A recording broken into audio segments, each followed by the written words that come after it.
morning from New York City. My name is Rajeev Kaul, and I am an executive board member of Indo-American Arts Council. On behalf of Indo-American Arts Council, I would like to invite everyone to our literary festival. Our mission at IAAC is to celebrate, showcase, and promote artists of Indian origin in the performing, visual, and literary arts in North America. We are proud sponsors and promoters of New York International Film Festival, which is popularly known as KNIFE, Beyond the Border Dance Festival, and our music festival. This past year has been quite a challenging year for all of us. Despite many challenges, IAAC remained focused on its mission and successfully organized and hosted a virtual groundbreaking film festival, which showcased talented women and men of South Asian heritage. And believe it or not, it was viewed in 93, yes, 93 different countries. In this past September, we presented our annual dance festival, which provided a stage for an impressive cast of accomplished artists representing various Indian dance forms. And here we are, towards the end of the year, which usually ends with our literary festival. So it's important to note that the Hindi word for literature is sahitya. Sahitya's other meaning is coming together. So in that spirit, we are all coming together today to celebrate two accomplished artists. First of all, I'm in awe. I'm sitting talking here to one of the most accomplished artists from India, Ms. Suni Taraporevala. She is a screenwriter, photographer, and filmmaker. I would call her our Leonardo da Vinci of the show today.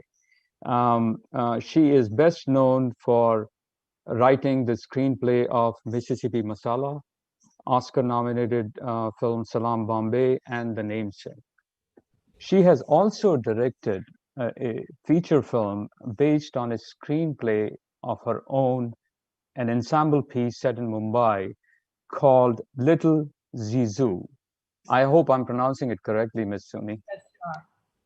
And she is not only an accomplished artist, but she was awarded Padma Shri by Government of India in 2014. She is a member of the Academy of Motion Picture Arts and Sciences. Her photographs are in the permanent collections of National Gallery of Modern Art in New Delhi and Metropolitan Museum of Art here in New York. So she has covered both sides of Atlantic, and I'm very, very pleased to have Sooni Taraporevala with us today. Welcome, Sooni. Thank you, Rajeev. You forgot my latest film. Which is? It's called Ye Ballet, and it's on Netflix. Okay. I stand corrected, and please repeat that again for our audience, please. It's called Ye Ballet, YEH, Ballet, and it's on Netflix worldwide. So wherever you are in the world, you can watch it if you have Netflix. It's a film I wrote and directed, and it released in February this year. Wonderful, wonderful.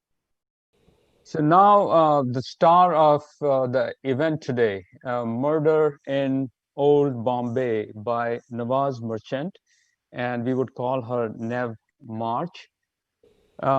Nawaz was in business analysis in the business world, and she gave it up in 2015 to devote her energies and her creative talents towards writing books. And she is the winner of Minotaur Book Mystery Writers of America First Crime Novel Award.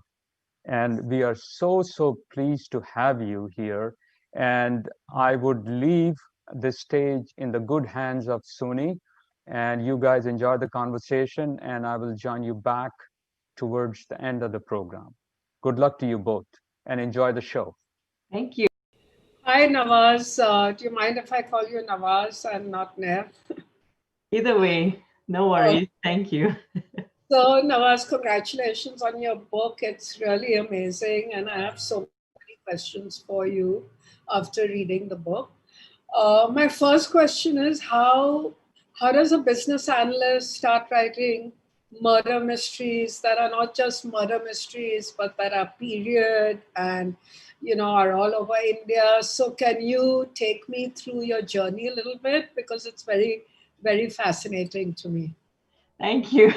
Thank you. Well, I've been writing for a while. I started writing short stories when I was 11. My mom kept all of them, believe it or not, every one. But I really started writing, I would say, in 96. And I wrote 4 manuscripts just as my own hobby. I didn't really try to market them. I went to one writing conference in 2005 and realized that I had a lot to learn. And then I had small babies, so I really put the writing aside for about 10 years. And then in 2015, I got laid off. So I was a business analyst, I was doing market research, I was doing some complicated stuff, all quantitative work at 3 different corporations. I was consulting, I was working for J&J, Johnson and Johnson at the time. And when I got laid off from another company, I decided to do some project work, consulting, and I really started introspecting to say, where did I have the most fun?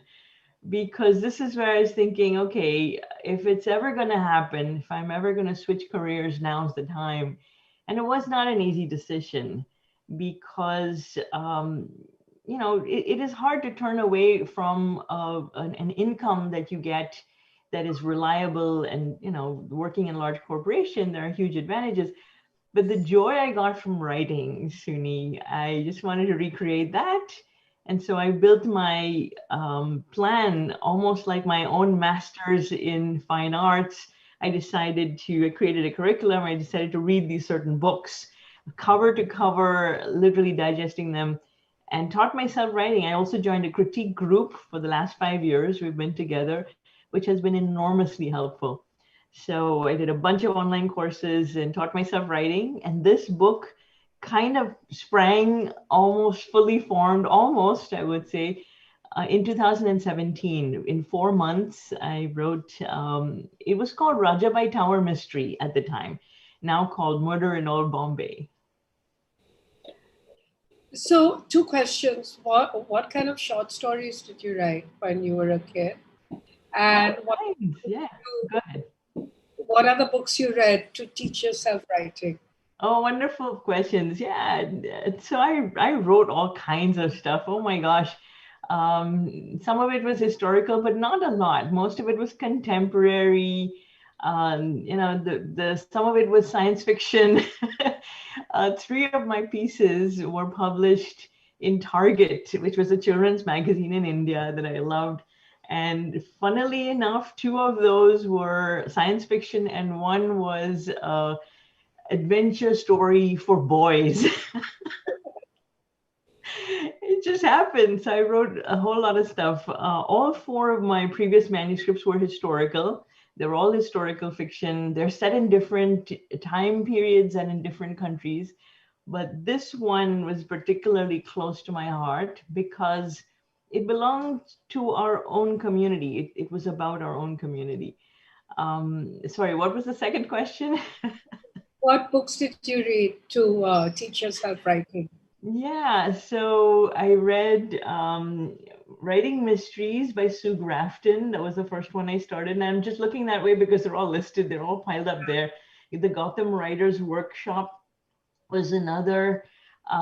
There's a whole, set that I So you digested bit by taught bit. yourself how to write murder mysteries as a Yeah, I just learned creative writing itself, the process of writing and the process of outlining, which is the hardest for me, and then just gravitated into crime novels.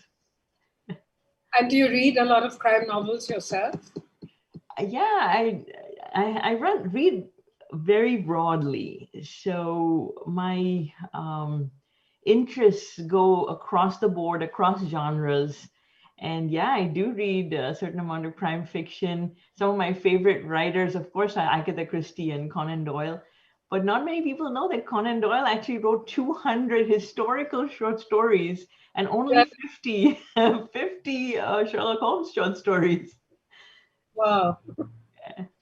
So your mother must be really proud of you now, both your parents, of course. Yeah, my mom passed away in February, I'm so sorry. but she did get to hold my manuscript in her hands. I made sure she got that in November or December of last year because I just wanted her to see one page, just one page, and that's the dedication page. I wanted her to know that her name is in there.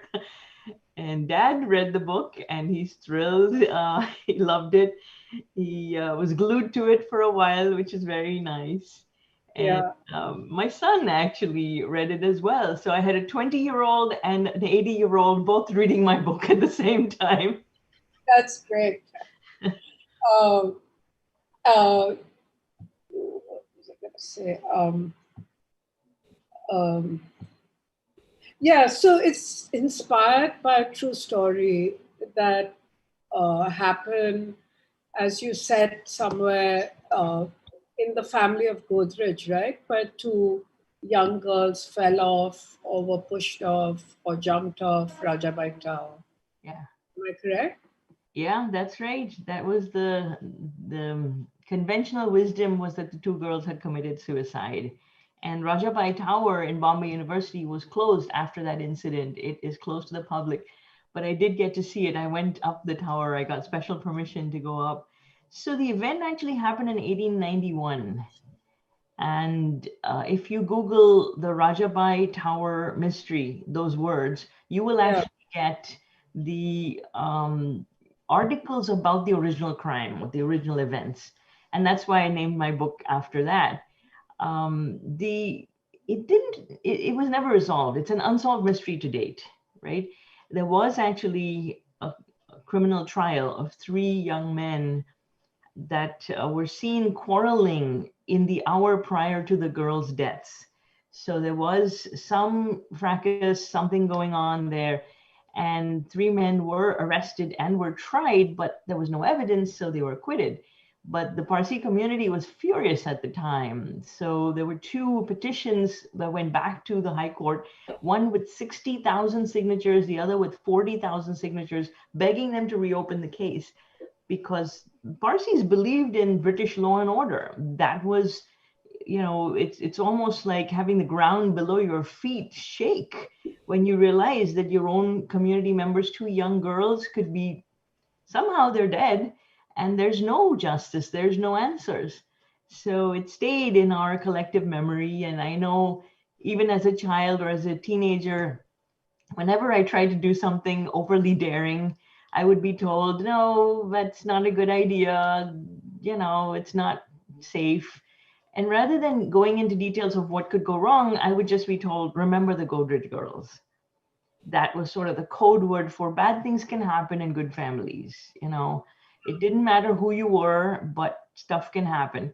And we've seen, I mean, there is a pattern, a long-standing unfortunate history of crimes against women.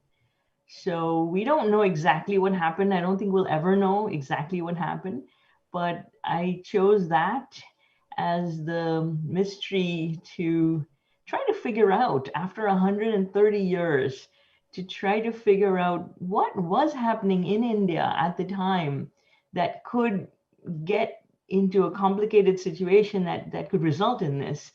And so I have tried to give one possible explanation in the book. Okay. And when is your book coming out? So the book is just out about 10 days ago. Oh, congratulations. Thank you. Thank you. It's been doing very well. I'm so pleased. The Amazon company picked it as their editor's picks for November Mysteries. Fantastic. That's That's an great. honor. That's great.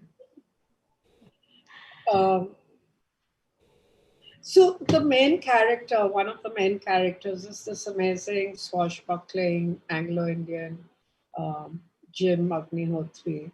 How did you come upon him as your main character? I loved him, and uh, through him, we're able to go on all these adventures around the country, and then you also bring in questions about identity and being outcast and fitting in, which are all very pertinent and relevant questions to India even today, unfortunately, and also to Parsis, I have to say. Yes. So,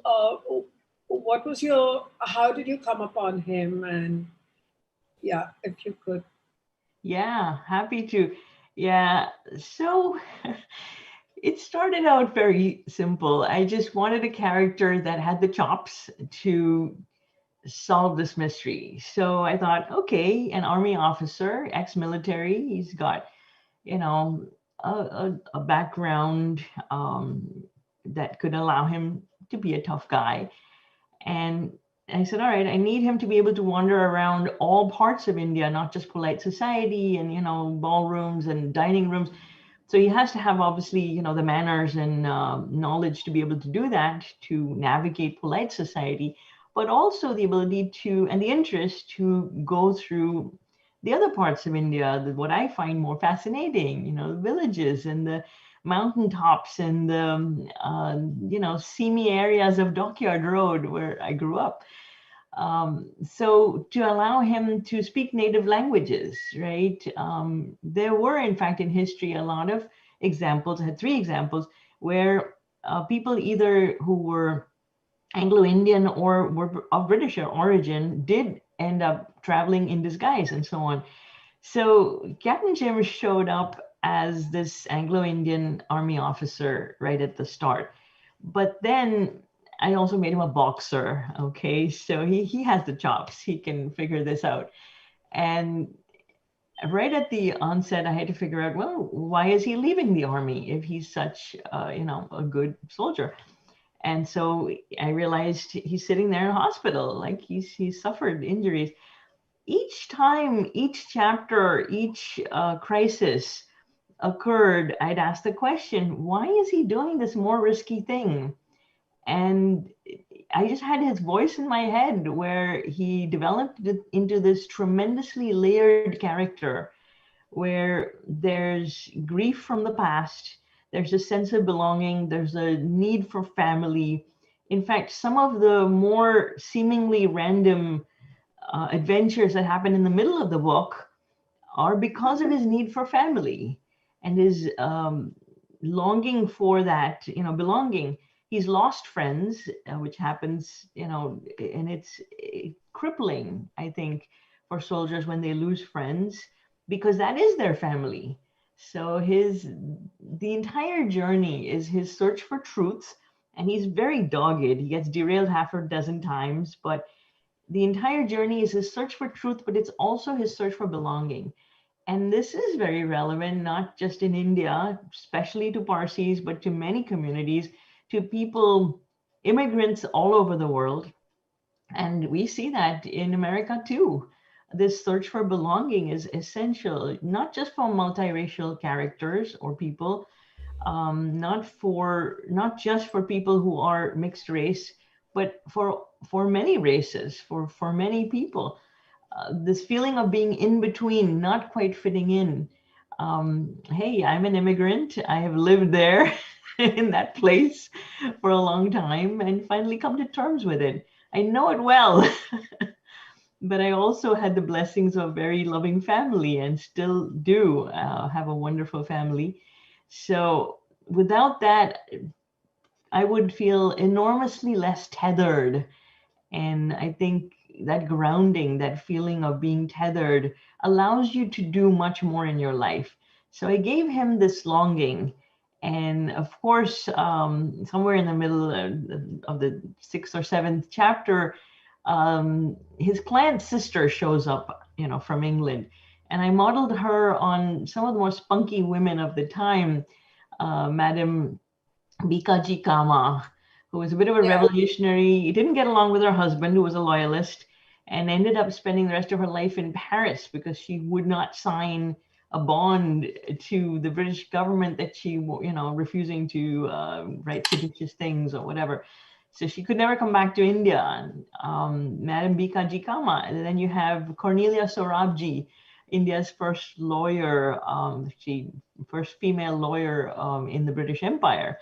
And she was educated in Oxford and wasn't allowed to take the bar.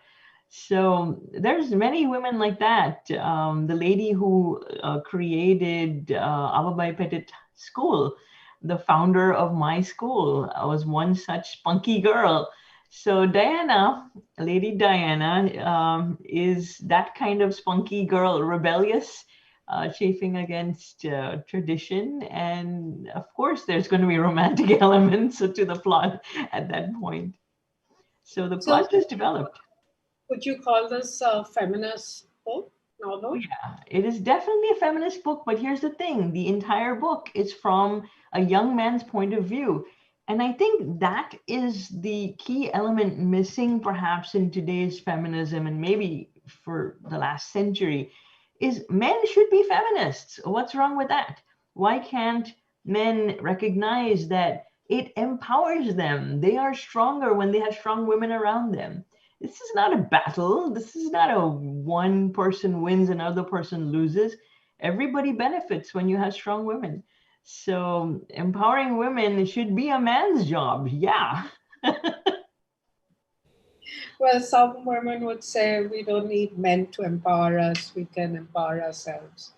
And I'm all for that too. I just think trying to, do it alone when we are part of a society, it feels like that's a long slog. And the more we recognize and teach young men to be egalitarian and to be feminists, hey, they'll be happier and we'll be happier too. I agree with you. What do your sons have to say about that? My sons are treated as, of course, like, why is this news? They give me that look like, Mom, you're telling me something I already know. So it's interesting. They come from a different generation where maybe they've just seen in our family things, we do delegate, but they've seen how decisions are made, and they treat this as perfectly okay. Yeah, normal for them. Yeah. Yeah. But even though it's a feminist book, your characters like Diana still operate within certain restrictions. No matter how liberated they are. I guess that's part of the period, because everything is relative. And yes, they're educated, and yes, they have certain freedoms, but they don't really have the same freedom as their brothers, or making their own decisions. So when do you think that changed within the Parsi community? Sometimes I think it hasn't changed. In many ways, there's still different rules for women, no matter how progressive every community thinks they are, and the Parsis think we are very progressive. In many ways, we are. In the 1800s, late 1800s, women's education was a new thing. Women weren't ordinarily taught to read, and a lot of Parsis and Zoroastrians certainly took up that call, which is great. I know when we were growing up, my parents planned our careers with the same rigor that they planned my brothers. So when I say our, it's myself and my sister, which is great. In a sense, they're putting equal responsibility, also equal pressure on the children. It's not a bad thing. But in many ways, the rules are still unbalanced. And for those who don't know the Parsi traditions, men are permitted to marry non-Parsis and their children are accepted into the community. And we're in 2020, and that's still not the case for Parsi girls. If they marry outside the community, their children are generally not accepted into the community in India. I will say that since the last decade, maybe even 2 decades, that is different in North America. We do accept if either parent is Zoroastrian and they are, the other parent is accepting, is okay with it. We are happy to include the progeny in the community in every single way. So, there's unbalance, but we're trying. We're making steps towards making things more fair. Yeah. Let's see. So tell me about the research that you did to write this book, because you go from, various various streets and neighborhoods in Old Bombay to Lahore, to Karachi, to Simla. Where else? I've forgotten some places, but Pune and this fictitious place called Rajput. Yeah. How did I do that research? Go ahead. So, what kind of research did you do to write this book? Oh, multiple levels, Suni, and it was so much fun. So some of the research was done online because Google Maps gives you a very good high-level perspective of the terrain. So I've never been to Lahore, but I was able to trace the streets that Captain Jim might have been on. And there's one adventure where he's actually riding a horse, where he's going up north from Simla to Pathankot and then back. So I was able to trace from Google Maps his actual route, his, which gorges and which pathways he would have taken, along which rivers he would have been. That was fun. But it is a lot of imagination as well. I did travel to, when I was a youngster, I did travel to Kashmir. So I knew the terrain from that time. I mean, after that, in the 80s, Kashmir closed to the general public, so wasn't really, many people haven't been able to go, but I was one of the lucky few that was able to travel around myself. But we spent summers in Pune. We went, I lived in Belgaum. It's a cantonment, military cantonment town. And so I had the sense of those places. And I recreated some of those, gave them maybe different names in the book. We actually lived on Dockyard Road. So the streets that I've described, where you have this yellow lamplight that's pooling in the cobbled streets, and the a little grungy, but it's got a charm of its own, the way that the light filters through the trees. All of those are etched in my memory. I was pulling from memory in many, many cases, but my research also went through different phases. Like I went through 4 books by Cornelia Sorabji, and she describes places and adventures and so on, with also a very contemporary feel at the time. So the way they would address people, what they would call people, words that have fallen out of use today, like the groom for the horses, the person who took care of the horses, we call a sais, and it's not a word we know today because who has horses? So that kind of thing. Then calling, the gaggle of women around the main person, calling them the G's. We would, just, I don't know, call them the bais or the ladies or the women or whatever. But there's certain terms. So I use a lot of the colloquial flavor in the book and those were real things. They were how Cornelia was describing her life.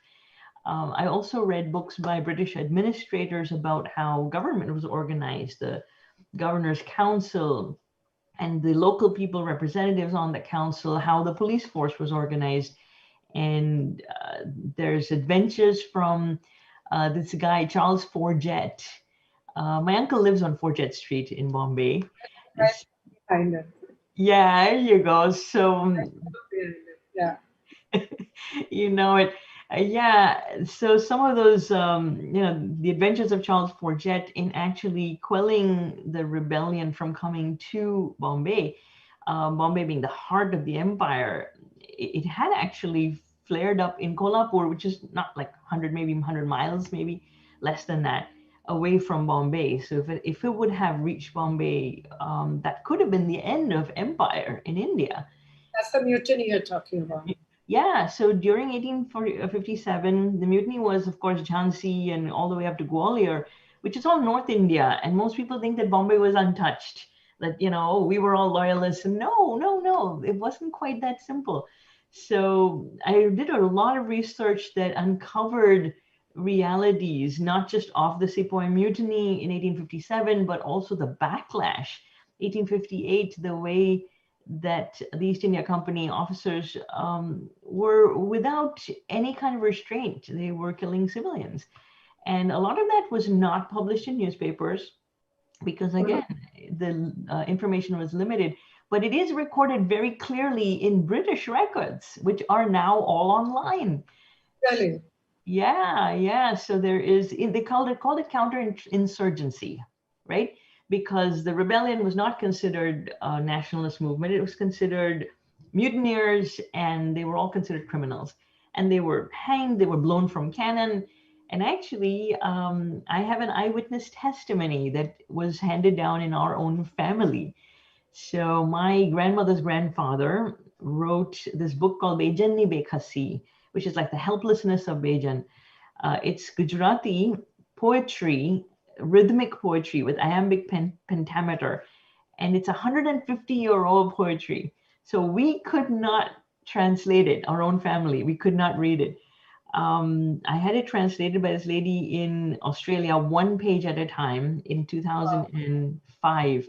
Yeah, and that's when our family could actually read this document, which had been preserved. And thank goodness it had been preserved, but it could not have been printed in those days. We would have been called seditious. And the punishment was... Grandfather's, the person who wrote the book, was in the army.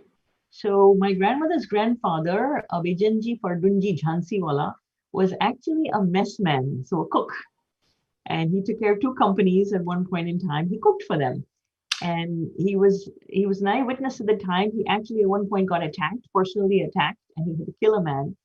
And it's all recorded in this rhythmic poetry.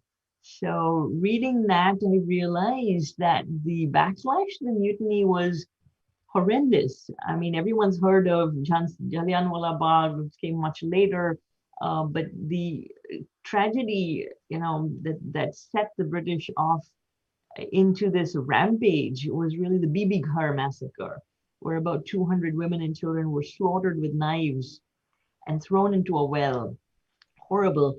But what few people realize is that the backlash killed 16,000 sepoys and civilians, boys, men, farmers, whoever had taken up the cause, and some who had nothing to do with the mutiny.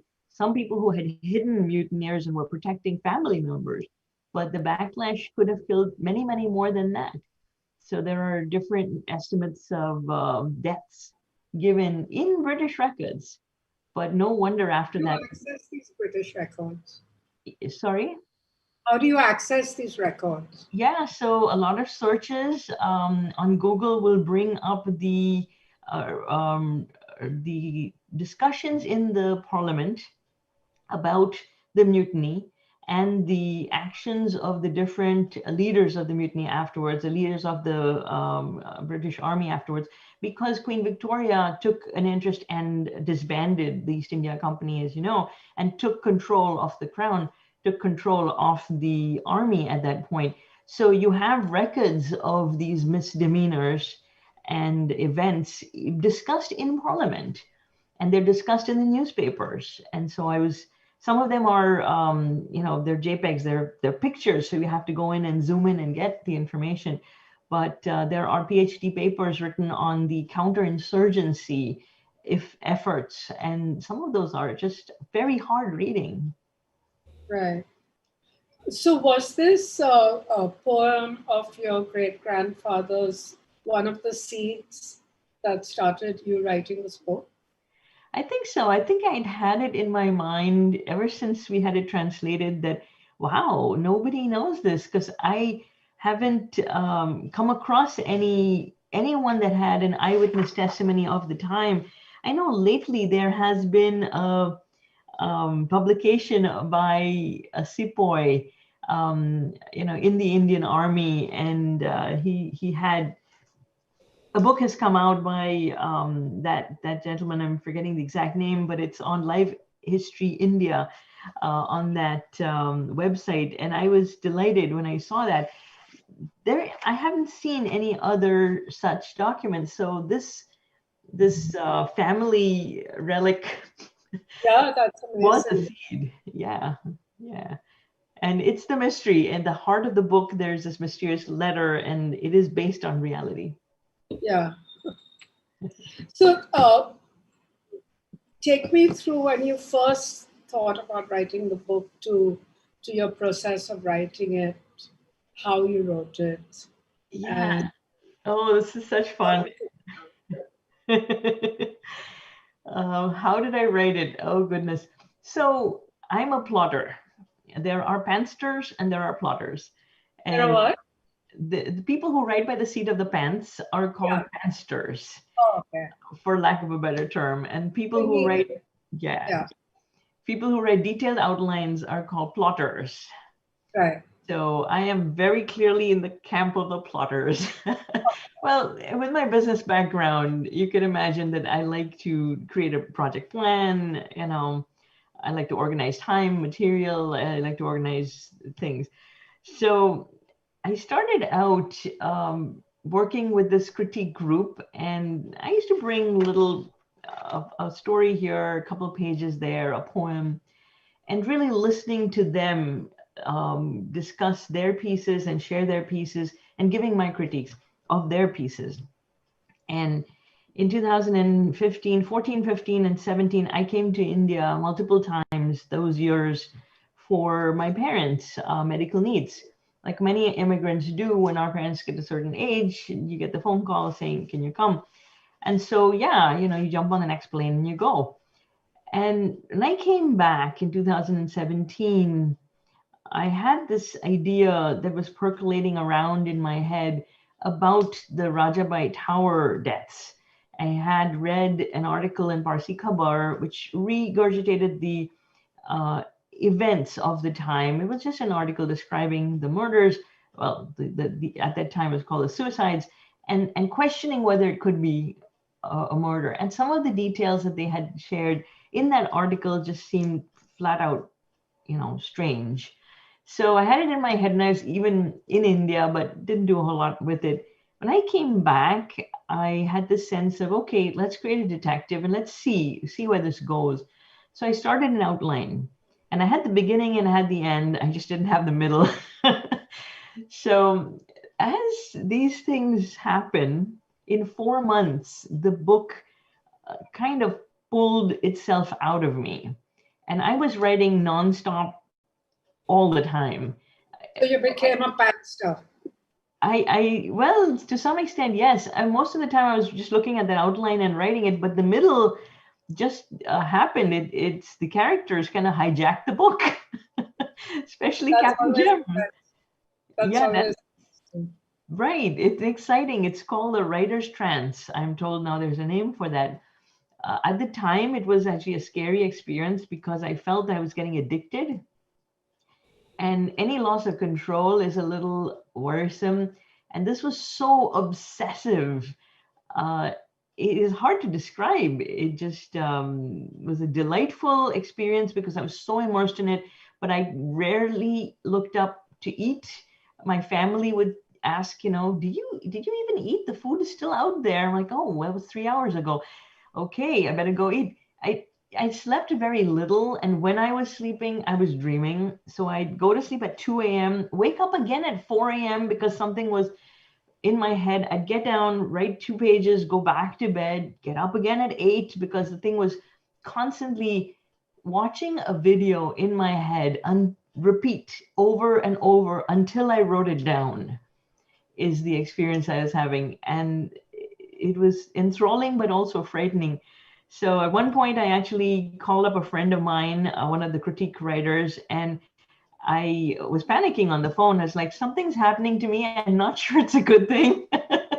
But can you at least read this one chapter? Because my fear was I was spending all this time on the book and I didn't know if it was good. And that was frightening. So I actually met her. She happened to be doing tests. She says now she was doing tests in a hospital. So she called me the hospital cafe. And I have a suspicion she was just going to check me in. And if I was panicking too much, she would check me into the psych ward. But she read it. It was a Mathiran chapter, and she said, "Yeah, this is good." And somehow, just that little validation was enough for me to say, "Okay, let's finish this thing. Let's write it." And so I kept going. I finished it in record 4 months. It took another 6 months to edit it, actually more than that, to edit and revise it. And it really changed my life. I think it was a wonderful experience as a writer. I had heard of this, but hadn't really experienced it before. So this was the journey. Then, of course, the whole next bit was pitching to agents and learning how to create marketing materials. Tell me about that. Tell you about that? Oh, that's not so exciting to me. No, but it's instructive for a lot of people who want to write because Agreed. that's the clarity of it. So the reality is that there's a fun part for me, which is writing. And then there's a business part, which in any job, there's going to be a part that you just have to do.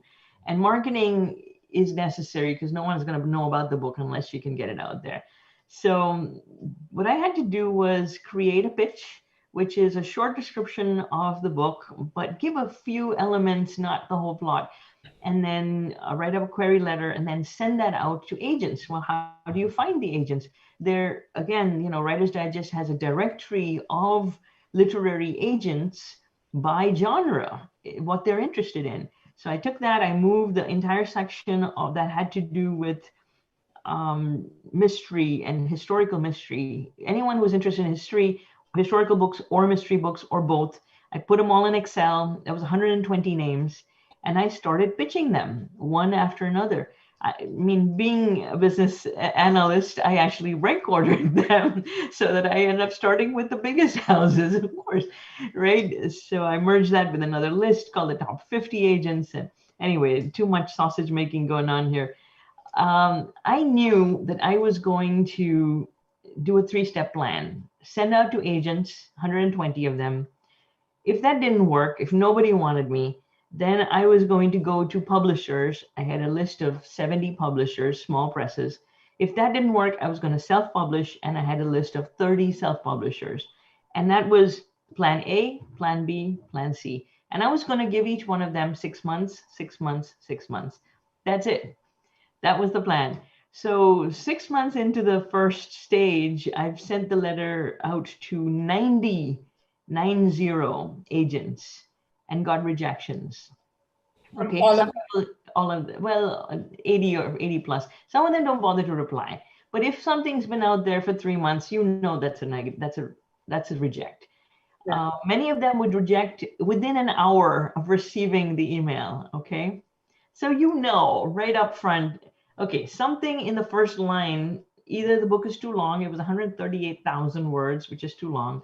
It should be 100,000 words. It ended up being 115,000 words, which is not too bad. But maybe some people just looked at 138,000 words and said, no.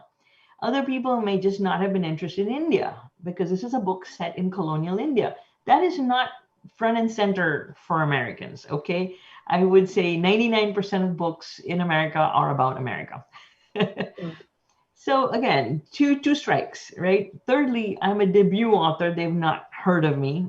And they're looking at the description and maybe thinking this is too far-fetched. I don't know. But for whatever reason, after, a dozen people say the same thing, 20 people, 50 people, 80 people say the same thing, you start to believe them. And I still kept going because that was the plan. 120 agents, that was the plan. And each one I'd have to research their website, find within the agency which agent to pitch, find out what that agent was looking for, and tie it to my book. So it took about an hour, maybe 2 hours for each letter. Wow. To customize each letter. So full time for 6 months. And then January 3rd of 2019. Yeah. Your birthday? Is it really? Fantastic. Wow. Well, that was the day I got my agent. So, and who's your agent? So 2 agents replied and said, send us the manuscript. And of those, Jill Grosjean of the Grosjean Literary Agency talked to me for 2 hours straight, we could have kept going for another two. Okay, we were so aligned and so in sync. She loved the book. That's the number one thing you want. You want an agent who loves the book. Yeah. And she said, yeah, we're going to do this. And she explained to me, being a debut writer, a lot of the nitty gritty of what the next steps were, which I had no idea how this whole business works. And she has held my hand the entire way with the entire process. But then, of course, I made her job very easy by winning the Mystery Writers of America Award. The first time an Indian-born author has done that. Congratulations. That's really, really great. Thank you. Yeah. So once we got that award comes with a contract. So she said I made her job very easy. Contract to publish the book. A contract to publish the book. Yes. Yes, indeed. And there's a lot to it. Yeah, go ahead. Plan B and Plan C. So I didn't have to do Plan B and Plan C. I did not. Yeah. That's great. So after you finish writing it, how long did it take you to find your agent? So it took a little over a year to find the agent. And during this time, I was getting a little discouraged. You know, you keep hearing the same thing over and over, you start to believe it. And I spoke to an author, Sriti Umrigar, who was a wonderful lady. Yeah. And she said, no, you're doing the right thing. She said, if it's been 6 months, keep going. And she said, 6 months is not a long time. Don't worry, keep going. So that was heartening to know that. And I now realize that there are authors who have been pitching agents for years, not just 6 months, but years. I have to also give credit to Baman Desai, who is another author. He wrote Memory of Elephants, trio, marvelous book about the Schumanns and Brahms, marvelous writer. And I sent him 3 chapters and I said, all right, what do you think? Just what do you think, you know? And he gave me a line that will stick in my memory forever. He said, if the rest of the book is as airtight as these chapters, you'll be okay. That was all I needed. It's really inspirational, you know, because I've always admired people who write novels because, you know, you're so solitary. And as you said, you have no idea whether what you're writing is good or not, or you really have to have belief in yourself and keep going and keep going. And screenwriting is very different. I mean, you're always getting notes from a lot of people, which also makes novel writing attractive. So it's both push and pull. It's attractive because you're solitary, but it's also scary because you're that solitary and you have no idea. You have to believe in yourself. So I'm full of admiration for people like you who just do it and then just put themselves out there and have faith despite multiple rejections, you know, to keep going. So hats off to you, really. And so happy that you won this award and that this had a happy ending. It's just a wonderfully inspirational story. Thank you. Thank you so much. I have to say that I did have support. My critique group was marvelous and I built my tribe. They call it building your tribe. So yeah. I got support from unexpected places and I am very, very grateful. It's one of those marvelous things that when you're on an endeavor and you're enthused about it, people gravitate. I guess, you know, this is providence or, you know, this is the universe answering the call. And I'm very, very grateful it happened. And yeah, it's been a marvelous, marvelous journey. That sounds like a good place to end, but I have 2 questions for you, kind of tackling them at the end. One is that you have a chapter where Captain Jim visits the orphanage where he was raised. And was that autobiographical in some way?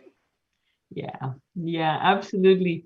So when I came to the US and I was so utterly clueless, in 1991, and there was a couple that was very helpful to me, very, very kind and generous.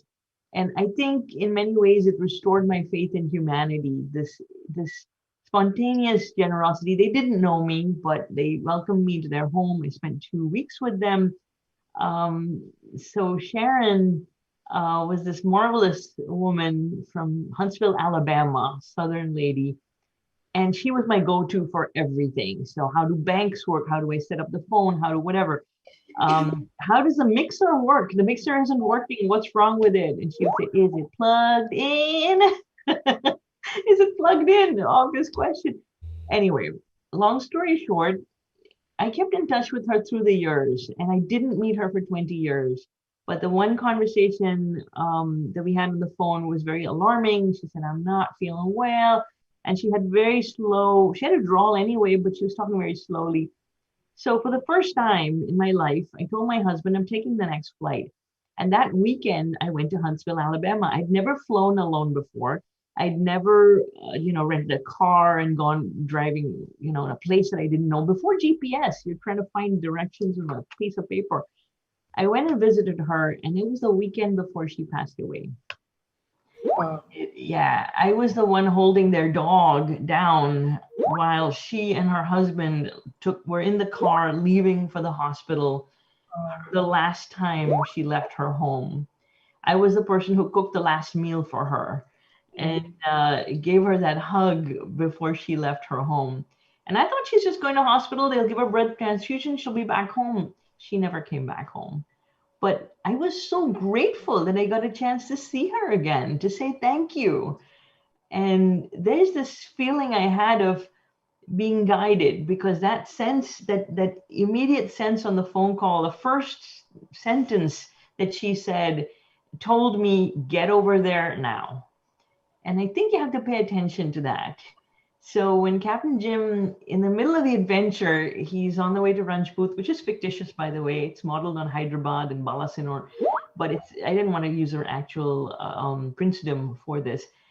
He's on his way to Ranjput, and he stops in Pune, and he goes and visits the orphanage.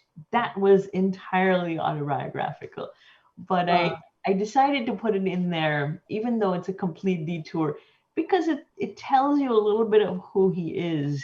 And there's actually a little reveal in there, not to give any spoilers, about things that people will be interested in. How does somebody become the kind of person he is? Right. And in my case, definitely autobiographical, because it was a big thank you to Sharon. And when this happened with Sharon, you were in the middle of writing the book, or did you write the book after? Did you start after that? Yeah, so there were 2 or 3 chapters that were planted after the book in the revision process. In fact, in the revisions, my editor wanted me to cut about 3 or 4 chapters in the middle. And I dug my heels and I said, no, I want to keep those chapters, but I condensed them into one. So the Pathankot adventure is just one single chapter, but it was originally much longer, which is probably a good thing. It was cut or trimmed. But I did want to keep the children and Chutki. And again, those are pieces of my life.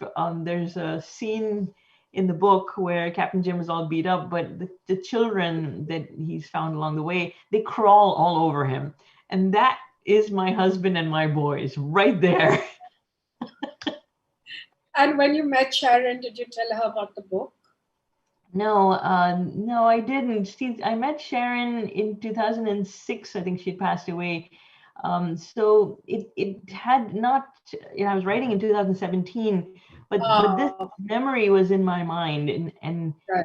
it just came out as, okay, this needs to happen. It's so real and so vivid, and it is a sense of, we have to be thankful for those that guided us on our journey, and I wanted to embed that in the character of Captain Jim as well.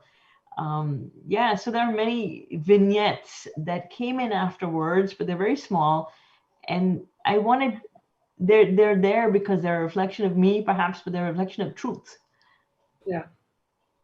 And my last question is, this is historical fiction. So you've always been interested in history and historical fiction, and why do you think a contemporary reader will find this period interesting? Oh, that's a great question, Suni. Yeah, so I've always been interested in historical fiction. I have a stack here. I have a stack that I just wanted to show you. Just some of my copious numbers of books here. I've always written historical fiction. My 4 previous manuscripts were historical fiction. And I think what we need to take away from this and why people might be interested today, we think that we're in the period of massive change, right? The internet in the last 20 years, the way social media has taken over, the way we interact, the pace of life, the way we make financial decisions, so many things have changed in the last 20 years.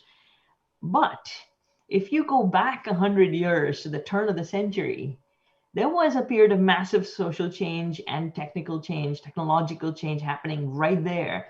Not just going from agrarian societies to, city, urban societies, although that was a massive shift, but you had all the electricity, telephones, cars, everything changing right there in those maybe 20 years.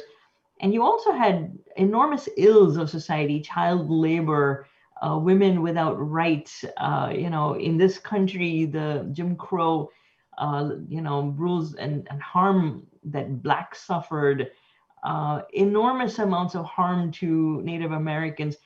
In all parts of the world, that was a period of tremendous change. And people's social expectations of each other were changing too, the way they interacted.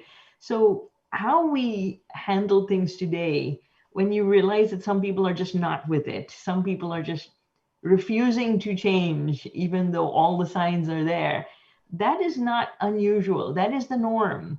And that has happened before. And so if we see how it was attended to and how it was managed and how Teddy Roosevelt came in and put in a lot of the change of the time. In India, a lot of the social reformers were trying to ban child marriage, trying to raise the child age when women got married. Earlier, they got married before 15, then they made it 18. So a lot of these things happened around the turn of the century. And I just find that period fascinating. But I think today's reader can look back and firstly say, oh my God, thank God, how far we've come. Because many of those things we don't think about today, they were handled. And, it gives me hope. If those things could be handled, then today's ills can be handled. You have this history of crimes against women, but maybe that can also be addressed and people can evolve. It gives me hope to see that. Great. My last question. Why have you changed your name? Lovely question. So Indians, they know my name. Nawaz is not a freakish name for them. It's written with a W. That's legacy from my parents, Nawaz, which is usually a man's name. In the Parsi community, it's usually written with a V, but for some reason, mine was written with a W. And historically, when I was here in the US, people would look at that and just not know how to pronounce it. It was a barrier. So, you're talking to someone who lived for, 20, 25 years in America with a last name called Taraporevala. Indeed. And I never changed it. So I was wondering why you did. Yeah, so particularly for this book, I wanted to reduce barriers. I wanted to create a book that would reach as wide an audience as possible. If somebody's going to open up a book with, written by Nawaz, they are already, in the realm of accepting and, somebody who's already an evolved soul and is willing to read something by a foreign-born author. Whereas I didn't want to, alienate people or produce that kind of barrier or that kind of second thought where they would go, huh? Who is this? And so I chose a shortened version of my name, Nev. It's just like half the word, because it's still fairly, it's androgynous. It's not quite male, not quite female. It could be Nawaz, it could be Neville, it could be anything, right? Nev. It's sort of a slightly unfamiliar name, but it's short. And at the same time, Nev March sounds like a name that would be acceptable and just plain vanilla a little bit. Not produce the kind of, barrier that my first name, Nawaz, would. So the idea was to try and reach as big a population as possible because the message in the book is about discrimination. So to try to get people to change, to shift on that point is to, the way I plan to do that is to have people empathize with a character who's being discriminated against. And if they can get there, maybe they'll rethink their position, their And then when entrenched positions. back, Sorry? you change your name back. I keep both, and I find most people, are fine with it. I teach, and one student will call me Nev, another student will call me Navaz. I'm perfectly okay with it. I think we speak two languages. I speak multiple languages. We speak Gujarati, we speak Hindi, speak English, obviously, and also learning Spanish. Why can't we keep multiple, I have a professional identity and I have a personal identity, and I have no problem with keeping both. Because I think the issue is that you have characters in your book that are being discriminated against because of their names or something. So I would imagine that you would not, as an author, want to, pander is a strong word, but would not want to do something to feed into that kind of discrimination. Because after all, lots of authors have had great success while keeping their own names and not having to change them. Yeah. Like Salman. Yeah. I mean, yeah, absolutely. And more power to them. Wonderful that they do that. Just recognize that Dashiell Hammett wrote with 4 different names. Agatha Christie wrote with 2 different names. She wrote romances. They were not ethnically. They were pseudonyms. They weren't. They weren't made to be ethnically, as you said, vanillified. Yeah. No, I deliberately did that because I did want to try to get to the audience that wouldn't pick up a book by a foreign name, an alien name. I wanted to get to that audience because they are the ones that are really, they're my readers. They're the ones I really want to reach, to change their points of view. So it's interesting when you have a discussion with someone who has a different point of view. Essentially, in my mind, both opinions are equal. I have an opinion, you have an opinion, both are equal. Mine cannot be even 1% more true than yours because both are opinions. So typically when you have a point of view to discuss or try to move somebody on, the natural reaction is an entrenched one where people want to validate their own point of view. And I said, I'm going to take away that whole dynamic by being, giving them an approachable character that they can follow along with and empathize with. And that's kind of why the book has so many journeys in that hunt for the truth. Is I want the reader to be looking over Captain Jim's shoulder on the journeys and facing what he faces and seeing the discrimination as he receives it and feeling the sting of it as he does. And so if they truly empathize, they will get to a point of realization that this is not right. His name shouldn't, alienate people. And I will tell you that I faced discrimination based upon my name. Very early on in my career, I had a hard time getting my first job in America, in the United States. And a wonderful professor, Dr. Romeo from Rutgers University, put my resume before a friend of his on Wall Street and said, can you look at this resume, give this person a hearing?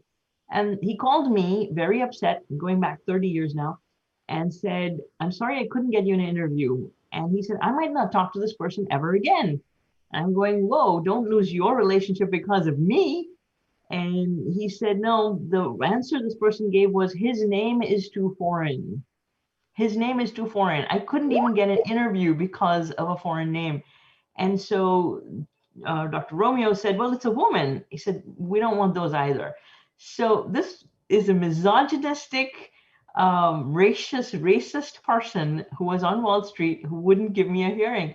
And I realized those are people too. They're frequently decent people. They're good people. It's just that they have the wrong idea. How do you reach them to change their minds? And there's no arguing with them, right? Because they know they're right. The only way I thought is to give them a story that really made them feel. If they feel, then I'm done. Like my job is done, because they will move when they're ready to move. And they're on their own journey in life. So I'm just going to give this information to them, give this experience to them, and let them figure it out. Got it. So it's been really enjoyable talking to you, Nev. Nawaz. More power to you, and really congratulations on writing this amazing book, on its great success. And I look forward to many, many, many more books from you. And I hope you reach all the readers you want to reach and many more. Congratulations. Thank you so much, Suni. It's been such a joy. And I have to tell you, I'm such a long time admirer of your work. When I watched Mississippi Masala and The Namesake, I wept. The Namesake particularly, but definitely, your work has such power. So I just wanted to tell you, you were one of my influences too. I hope you saw Little Zizu and Ye Ballet. I'm absolutely eagerly awaiting, a chance to watch Ye Ballet. Absolutely. And Little Zizu, yeah, that's your work has been momentous. Thank you. So, ladies and gentlemen, you just heard a fabulous conversation between two superstars, and I cannot thank Suni enough for being a gracious moderator. She is really a superstar in her own capacity, and I would recommend everybody to go out and check her new movie out on Netflix. Suni, you want to give a shout out to your title of the movie? Yeah, it's called Ye Ballet, which translates in Hindi as This Ballet, YEH Ballet, BALLET. It's about two boys from very humble backgrounds who are spotted by a visiting Israeli American teacher and taken to great heights in ballet. And it's inspired by a true story. It's a good feel-good film.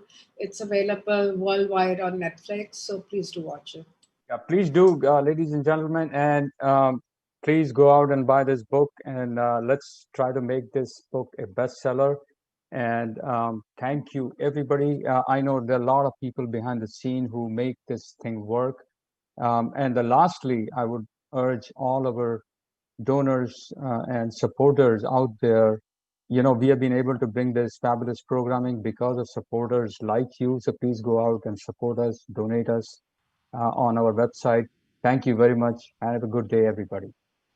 Thank you so much. Thank you. Thank you. Bye. Bye. Hello, I'm Neeli Lakhani, IAAC Literary Festival Director. I want to thank you for joining our award-winning authors and their wondrous stories. IAAC is a 501c nonprofit. Programs like the one you just watched happen because of contributions from generous folks like you. Please donate to the IAAC so that we can support our artists and sustain our cultural programs. It is simple to donate by visiting the IAAC website at iaac.us. Learn about the insider benefits that membership gives you. On behalf of the entire IAAC board, stay safe and see you at our next event. Thank you.